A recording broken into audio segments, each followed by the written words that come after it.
ঝটিকা মিছিল, হাতবোমা বা ককটেলের বিস্ফোরণে ঢাকা শহরে হঠাৎ করে ছড়িয়ে পড়েছে টানা উত্তেজনা।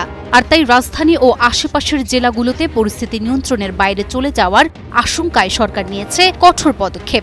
রাজধানীর গুরুত্বপূর্ণ স্থানগুলোতে ইতিমধ্যেই নিরাপত্তা জোরদার করা হয়েছে। আর এবার সার্বিক আইনশৃঙ্খলা রক্ষা ও জননিরাপত্তা নিশ্চিত করতে মোতায়েন করা হয়েছে বিজিবি। কড়া নিরাপত্তার মোড়কে রাজধানী ঢাকা।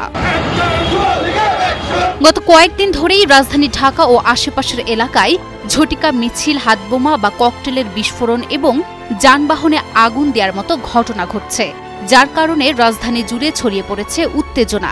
তবে কার্যক্রম নিষিদ্ধ আওয়ামী লীগের 13 নভেম্বর ঢাকা লকডাউন কর্মসূচি ঘিরে আইন শৃঙ্খলা রক্ষাকারী বাহিনী সর্বোচ্চ সতর্ক অবস্থানে রয়েছে।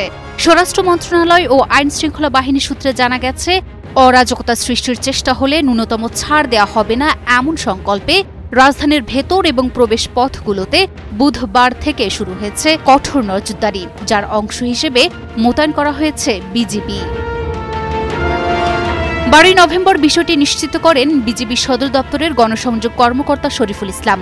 তিনি বলেন, সার্বিক আইন শৃঙ্খলা রক্ষা ও নিরাপত্তা নিশ্চিত করতে রাজধানী ঢাকা ও আশেপাশের জেলায় বিজিবি মোতায়েন করা হয়েছে। এর মধ্যে রাজধানীতে মোতায়েন করা হয়েছে 12 প্লাটুন বিজিবি। সকাল থেকে তারা মাঠে তৎপর রয়েছে। যে কোনো অপ্রীতিকর পরিস্থিতি এড়াতে কাজ করছে বিজিবি সদস্যরা। এদিকে রাজধানীর গুরুত্বপূর্ণ স্থাপনায় আইন শৃঙ্খলা বাহিনী মোতায়েন সহ ঢাকার প্রবেশ পথগুলোতে রয়েছে বাড়তি চেকপোস্ট। একই সঙ্গে সাইবার ইউনিটও সক্রিয় থাকবে, যাতে সামাজিক মাধ্যমে গুজব বা উস্কানিমূলক পোস্ট শনাক্ত করে তাৎক্ষণিক ব্যবস্থা নেওয়া যায়।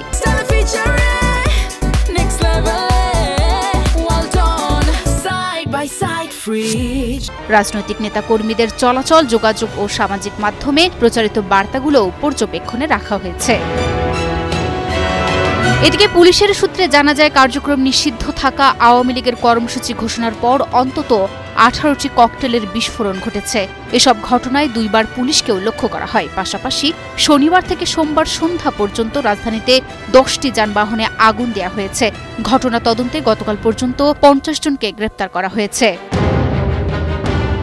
তবে পুলিশ কর্মকর্তারা বলছেন, 13 নভেম্বরের কথিত ওই কর্মসূচি ঘিরে আতঙ্কিত হওয়ার কিছু নেই, ভয়েরও কারণ নেই। যে কোনো ধরনের অরাজকতা ঠেকাতে আইন শৃঙ্খলা বাহিনী শক্ত অবস্থানে রয়েছে এবং পরিস্থিতি স্বাভাবিক থাকবে। সন্ত্রাসীদের কোনো ধরনের ছাড় দেওয়া হবে না। Report news 24।